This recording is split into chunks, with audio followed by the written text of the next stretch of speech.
represent the appellant in this matter, Larry Woods. This is a matter from the Western District of North Carolina, Statesville Division. This is an appeal from a supervised release violation. I was the attorney of record in that matter, this matter, which is the subject matter of the appeal. The issue in this case has been decided by this court in United States versus Doswell. And in the Doswell case, the court said that prior to admitting hearsay evidence, the court must use the balancing test as outlined in Federal Rules of Criminal Procedure, Rule 32.1. And in this particular case, the court didn't do that. In the Doswell case, that had to do with a drug lab report that was admitted into evidence during the supervised release violation hearing. And the lab technician did not appear during that hearing to testify about the lab, and counsel for Doswell certainly had objected, and their argument was that the substance, I believe it may have been heroin, was not in fact heroin. And despite counsel's objection, the court still allowed that evidence to be admitted. And the court, this court said in Doswell that the error by that court was not, they did not do a reliability finding, and they made no attempt to engage in the balancing test under Rule 32.1. The opposing counsel in his brief looked like it pretty closely concedes the fact that the court did not, the language is the court did not explicitly apply the balancing test, and go on to say that even if that discretion in admitting those statements is made, is harmless. And it seems like to me that's kind of the focus of where we are. It's harmless in that maybe the government presented a reason as to why those witnesses weren't there, or the court did some type of determination that even with this error, this evidence was overwhelming. Well, two parts to that. I know the government did concede that, but in regards to the harmless error, first of all, I would certainly contend that it was not harmless error, that the evidence presented, this hearsay evidence presented, and it was two witnesses, Alicia Crisp and Sarah Williams, that did not appear. This evidence against the appellant in this case was essential to the court finding that he committed the violations. I know the government points out in their brief that the defendant testified, admitted some things, but I would argue that the fact that this evidence was allowed to come in changed how we had to proceed during the hearing. In other words, had this evidence not been allowed, or at least the balancing test been done, certainly then we would have decided if we would have even put the defendant up at that particular point. To also address the issue about the whereabouts of the witnesses, in regards to the issue that we have, first of all, is under the balancing test is the court, at no time during that hearing did the court ever inquire with the government about the whereabouts of either witness. I myself asked a question to the appellant's probation officer about one of the witnesses. I believe that was Sarah Williams, and the court said, and the probation officer testified that she had indicated to him that she didn't want to judge anybody, that's not what she wanted to do, but at no point did he say ever that she told him that she was not going to come to court. Also, in regards to Alicia Crisp, the probation officer actually admitted that he never even informed her about that court date. He said he spoke to her previously, but he said that she had spoken, he believes she's spoken to one of the U.S. attorneys. Doesn't that go, though, to the question that the government has conceded, and that is that there was no balancing test? Yes, Your Honor. And that's really not the debate, is it? The government isn't arguing that there was a balancing test. It acknowledges that a balancing test was not conducted. Absolutely. And the question is that fatal? Or is that error arguably harmless? And I think that's perhaps a better area for you to focus on. Well, Your Honor, I certainly argue that it was certainly a fatal error to our case. As I stated before, it affects how you proceed through the hearing. Also, it does not give you the ability to cross-examine an individual that gave these statements under oath and attempt to elicit favorable testimony to the appellant in this case. And also, as I've stated, that it affects how you proceed throughout the hearing. And I would continue. Also, I know the government points out there was some pictures. I know there was an officer that responded to the scene that had some. I believe he described a hole in the wall or a door being broken, and described some other evidence that he saw once he arrived. But I would contend to the court that information from the officer without the hearsay evidence is useless. I know the government argues that corroborates the testimony from both witnesses, but again, that's the hearsay evidence, and there's nothing else to go on besides what this officer says is seen. But that's not enough to find a violation. Well, perhaps it would be helpful to look at the non-hearsay evidence. Yes, Your Honor. Okay. So there were photos of the ripped clothing and the injuries and the property damage. And in fact, Mr. Woods didn't object to the introduction of that evidence. So you did have photographic evidence of the after effect of the altercation, torn clothing, and the resulting property damage. Is that correct?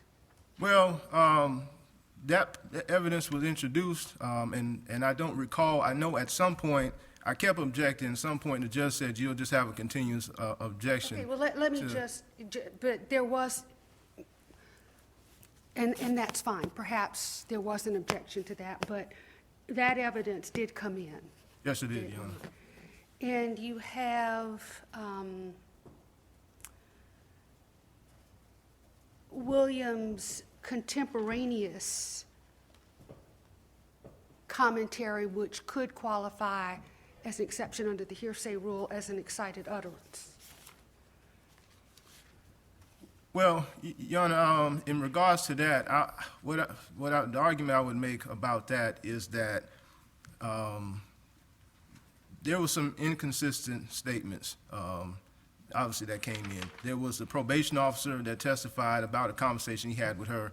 There was the responding officer that also testified about his report and about what she told him when he arrived. And it was never clear, this alleged assault that took place, it was not the assault. This alleged assault took place, you call the police, they arrived immediately after it happened. This was an incident that she described, based on both testimony from the officer and the probation officer, that this occurred throughout the night, that there was supposedly an incident that was maybe around 2 or 3 in the morning, that died down, that they went to sleep, that something else happened later on, that after that, the daughter of this alleged victim went across the street and called the police, and then sometime after that, they arrived. So I wasn't quite clear, based on what was allowed in, as to when, the timeline, as to when exactly was this a last alleged assault, and what was the time that the officer actually arrived at the scene. And certainly, had that been something that we were allowed to be heard on, that was something that we could have narrowed down and try to get more information. But just what was presented during the trial, I don't think that there is sufficient evidence or information to make a determination as to whether that would be an exception to the hearsay. So I think that, I think that's part of why we certainly would contend that this balancing test needed to have been done. And I would, I believe, to cover, well, I guess I could go on about some other points, but if the court just wants to hear specifically about the harmless error, I believe I've made my point on that issue. I don't know if the court wants to hear further about any of the other issues that I've raised. Thank you very much. Thank you.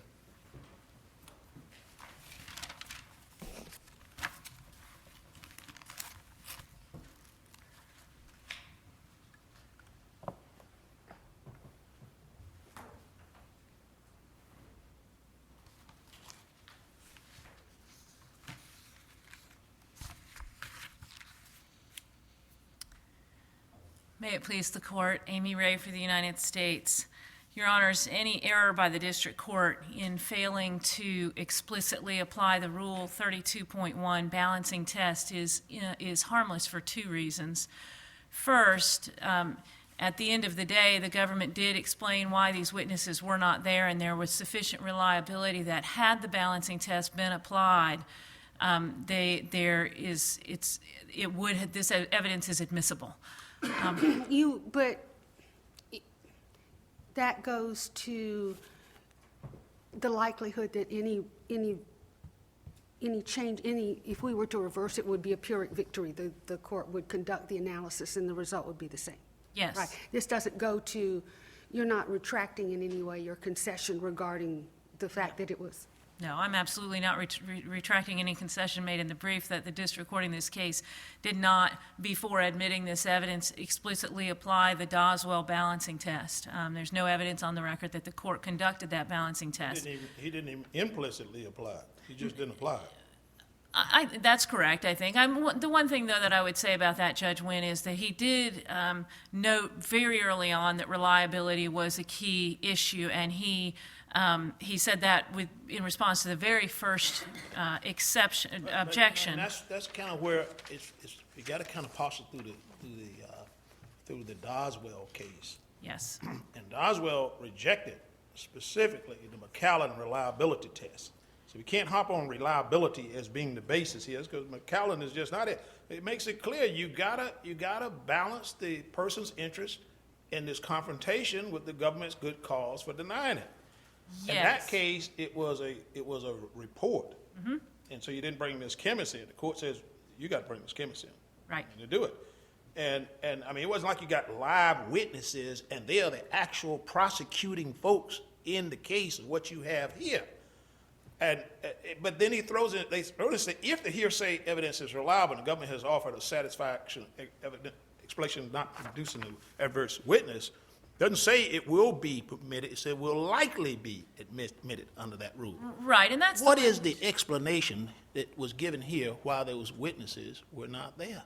because they refused. They declined to come. What is the evidence of it? What when you say they declined, what was said that they declined? Deputy Craven, or was it probation? No, Probation Officer Kemp testified that he had a conversation with the victim, Ms. Williams, and that she said she did not want to come and testify because she did not want to be responsible for taking someone's freedom away. She declined to come and testify. That's the end of that. Well, the government have subpoenaed her and required her to attend? Perhaps. Was there any other effort? What concerns me is if that's the case, you can pretty much set up every case, revocation hearing to be just like this. You got two witnesses. These are the main witnesses. I mean, without them, you really have nothing, in terms of what happened. All happens to them. And you basically say, you could ask the question, you want to testify? They said, no, I really don't. Okay, you don't have to. Then go to the court, says they don't want to testify. Right. And that's the reason. And so let's put the probation officer on to testify everything that they just said.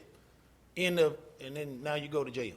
Well, couple of responses to that, if That's I may. pretty much it, isn't it? No, it's not exactly. I mean, Tell that's, me where I'm wrong on the assessment of whether they wanted to testify. Was anything done other than saying, you know, you ought to come into court, and they say, no, I don't want to come?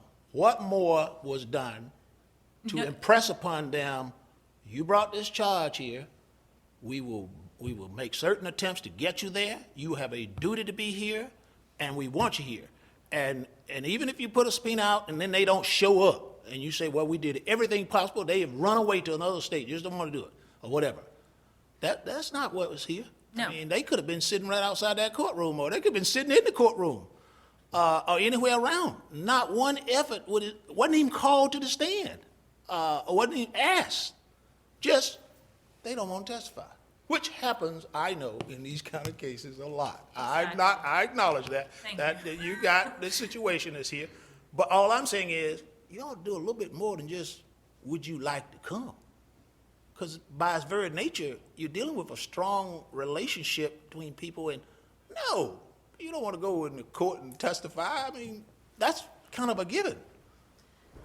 it is true that the government did not present any evidence, and as far as I know, the government did not do more than request that these ladies attend the hearing. That is What was the correct. specific way they requested it? They called and notified them and asked them to appear, and they did not Tell me appear. what they said. They picked up the phone and they said, hello, Ms. Johnson, or whomever, and would you like to come to court? Judge Wayne, honestly, I wasn't the prosecutor who called these women. Yeah, but I want to know this because I think this to me, if you can do this in this case, I think every case you can do the same thing. Oh, I but- would, if I was a prosecutor and got an opinion to come back and say you can do this, every case from now on, I would probably frame it in such a way where there would be a witness up there. The probation officer would be doing the testifying on what the witness said.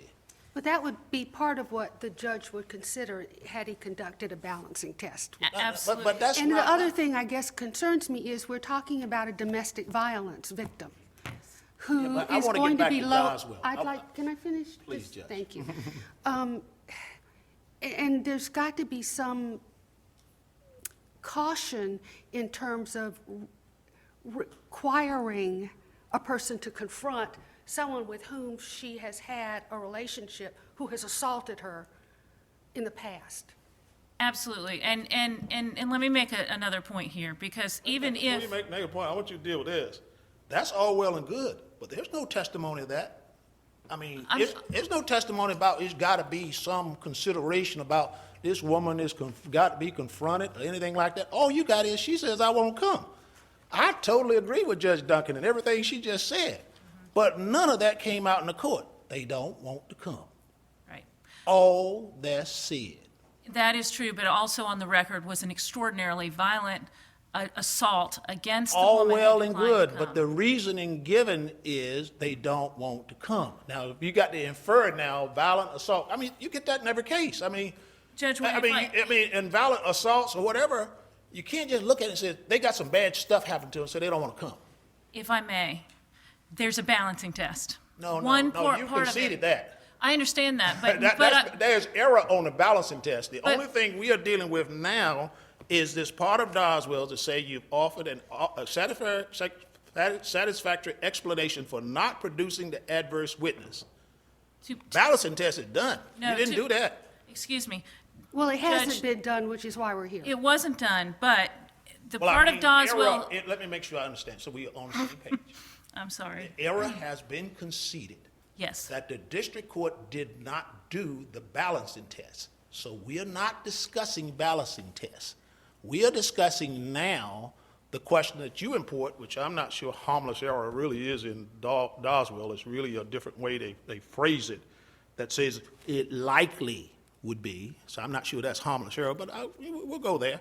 But even so, minimally, it says you need to offer a satisfactory explanation for not producing a witness, and your explanation is they don't want to come. Right? Now, if I'm wrong on that, let me know, but No, that's all I heard was. There's nothing on the record that is different from that. But what Doswell says is if the hearsay evidence is reliable, and what the government offered in this case, first of all, let me make this point. No, A fair finish that point, because that's McCallum that says that hearsay evidence is reliable. Yes. Doswell specifically says, No. we decline to do so, to Doswell- maintain the McCallum reliability test. Doswell So that's also not the test. says that if the hearsay evidence is reliable and the government has offered a satisfactory explanation, and I understand Judge For Wynn, not producing the adverse witness, hearsay evidence will likely be admissible. and I want to recognize and acknowledge that your questions are suggesting that the government did not offer a satisfactory explanation. I'm not suggesting that. I'm only asking what is the satisfactory evidence. I'm not suggesting anything. I'm simply saying the explanation given here was she doesn't want to come. And Right. you say that's satisfactory. I am suggesting that in balance with that, as in light of the domestic violence nature of this offense, but let me move to the fact that we offered non-hearsay evidence in this case that establishes defendant's guilt beyond a reasonable doubt, except in this case it only had to be by a preponderance. But Ms. Ray, what about Mr. Joseph's point? He's saying, I would have tried my case differently.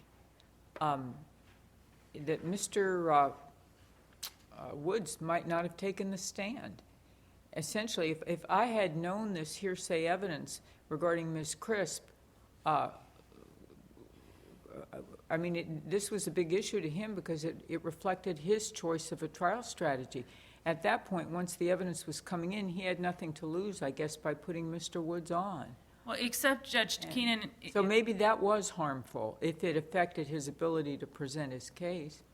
if that was the only piece of evidence that proved the defendant's guilt on that point, perhaps. But first of all, with respect to Ms. Crisp, who had the only one of the several violations involved Ms. Crisp, there was a telephone call that was a recording, and the officer testified that he recognized both voices. Right, but what So- if, without the defendant's admission regarding Ms. Crisp, the court, who knows, the court might have given a different assessment of that recording in terms of its reliability. But when you have the guy's admission, it becomes a no-brainer, sure.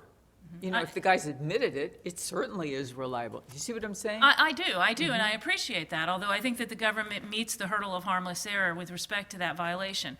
But that was only one, and with respect to Ms. Williams' violations, the government presented an excited utterance exception, basically her written statement that was made immediately after. Now, the Deputy Craven testified that that statement was that he arrived within minutes of the 911 call. Yeah, and and I that's agree with you. Your case is a lot stronger regarding the Williams evidence. But my question is, the court didn't allocate so many months of supervised release for one violation and so many months for another, did it? No, it did not. Okay, so if there is a problem with regard to Crisp and whether that error was harmless because it affected the trial strategy, then it might have to go back irrespective of the fact that Ms. Williams, the evidence was far stronger in terms of. I would say this about that, Judge Keenan, and if Alicia Crisps, which I actually think was the strongest evidence, but if the court were to hold that that was not satisfactory, the district court's explanation of sentence focused very specifically on the violations against Ms. Williams because it was the nature of that assault that caused the court to sentence this defendant to 26 months in So prison. you're saying it's the flip of Doswell, where Doswell said, well, it could have been the marijuana, but the court was really concentrating on the heroin, and so we've got to reverse it even though the marijuana would still. Right. I mean, I think if you look at the district court's explanation of sentence in this case, it does not appear that that sentence was driven by the violation as to Ms. Crisp. Having said that, if the court determines that that is error and decides to send it back, so be it, I suppose. The government doesn't. What do you mean if it determines error? You conceded the error. I'm sorry, Judge Wynn. I mean harmless, not harmful error, as opposed to harmless error. There's not enough to establish harmless error. That's what you said. I got you. Yes, Your Honor. Yes, Judge Duncan. What about the domestic criminal trespass? Is there non-hearsay evidence? Yes, because the domestic criminal trespass involved Ms. Williams, and her written statement that she provided immediately after the incident, which would be an exception to the hearsay evidence, establishes the criminal trespass, that she had told him he could not come, that he did not, the statement records that she doesn't even really know how he got himself into her home. and then he appears. So that's the domestic criminal trespass. How is that different from a conceded marijuana violation in Doswell? It's different You can because say- not only that It looked one. like to me it was harmless error when you saw that, but the court says, no, not harmless error. Right, and the difference is that in this case, not only that one, but all the violations as to Ms. Williams were proved by non-hearsay evidence. So the only, and even, the government would argue even the allegation as to Ms. Crisp, because the deputy himself testified that he recognized the voices and that, and authenticated that recording between You're those saying two that parties. The basis of the manner in which it was proven in Doswell? I'm sorry. Marijuana violation? In terms of Doswell, Doswell says the marijuana violation was admitted, as I recall. Right. And so in this case, what I'm saying is it's different from Doswell because we have proven all of the violations with non-hearsay evidence. And going back to that, with respect to the trespass, was there non-hearsay on the point that Williams told Woods not to return? Yes.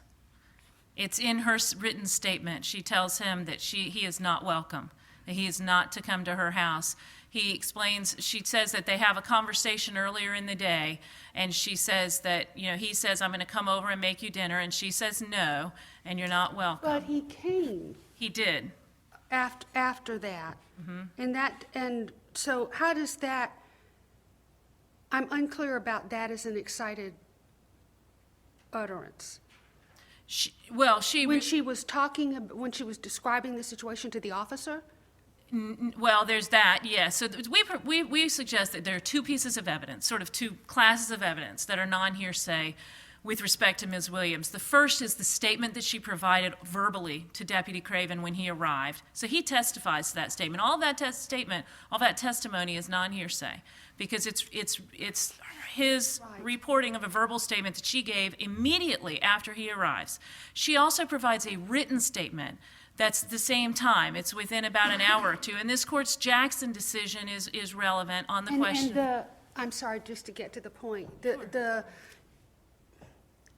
instruction not to return is in that Yes. written statement? It is. In the written statement, she describes that she told him not to come back. She also describes that she told him, repeatedly to leave once he appeared at 2 a.m., I guess, in her bedroom and ripped off the covers. But he was told to leave. She returns, the evidence was with her kids around midnight, and that's in the written statement. He's not there.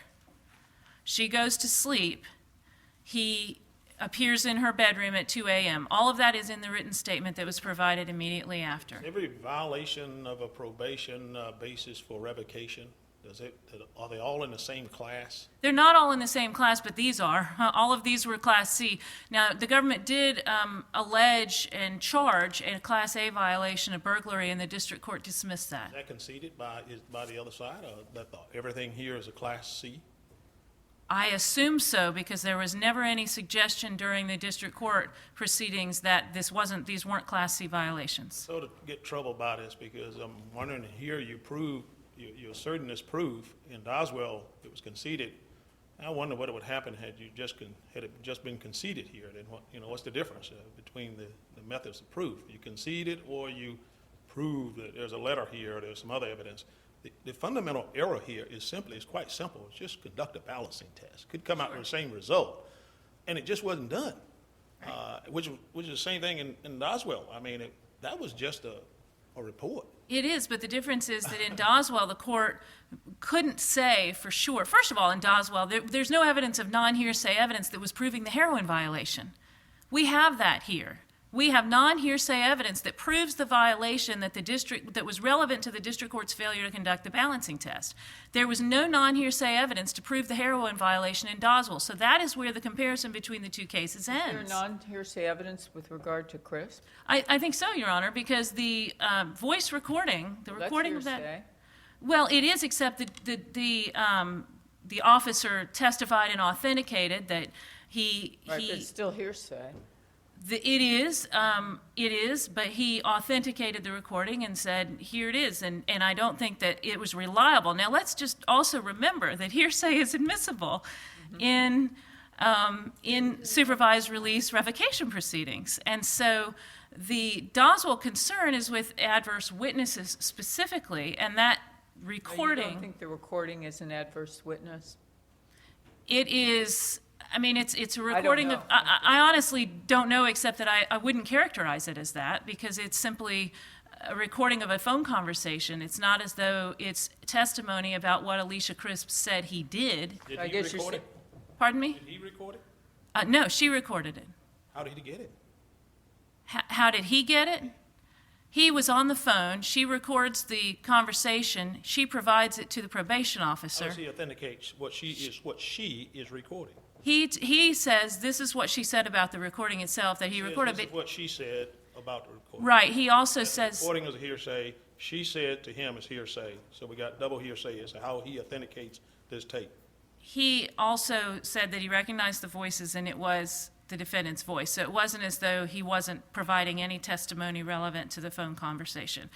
But if this court were to hold that, and I agree that with respect to Ms. Crisp, we do not have the strong non-hearsay evidence that we have, and I see that my time is up. Let me ask you, what happens if we just send it back? Does it just get remanded and then there's an opportunity to do a balancing test? Yes, but it's unnecessary to do that, and if this court sends it back, Is it that hard to ignores, do? pardon me? Would that be hard to do? It wouldn't be difficult to do, but it would be a problem with respect to the failure of this court to apply the harmless error test. Now, if this court obviously, It'd be a failure of the prosecutor to articulate sufficient reasons that the court decided to accept as a basis for harmless error. But you admittedly, shouldn't have to get to harmless error if you don't have error. absolutely, Your And Honor, so all but, we're saying, if it goes back to cure the error, what's the problem? well, Rule 52 exists. The government is employing it here. If this court were to hold that it's not harmless, then it goes back, and of course, the government would retry the case, do it differently, and we presumably might be appeal-proof, might not. But Rule 52A does exist, and the government is invoking it and respectfully suggesting that the error was harmless. Could I ask, would it need to be retried? Perhaps just resentence. It kind of depends on whether or is not, it? on how this court sends it back. Right. It Okay. depends. Thank you. Thank you, Your Honors. Mr. Joseph?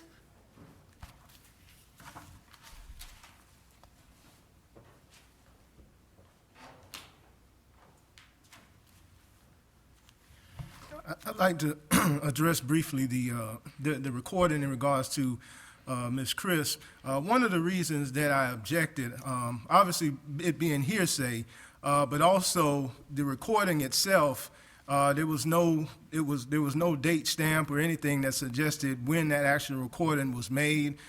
So not only did I object on the fact that the government didn't lay the proper foundation for that recording because there was no way to tell when the recording was made and by whom. It was Although just. those rules don't, I mean, this is a different kind of, this is not a trial. I understand that, Your Honor. But that was one of the reasons I objected. And again, I think that goes to the reliability issue of the recording.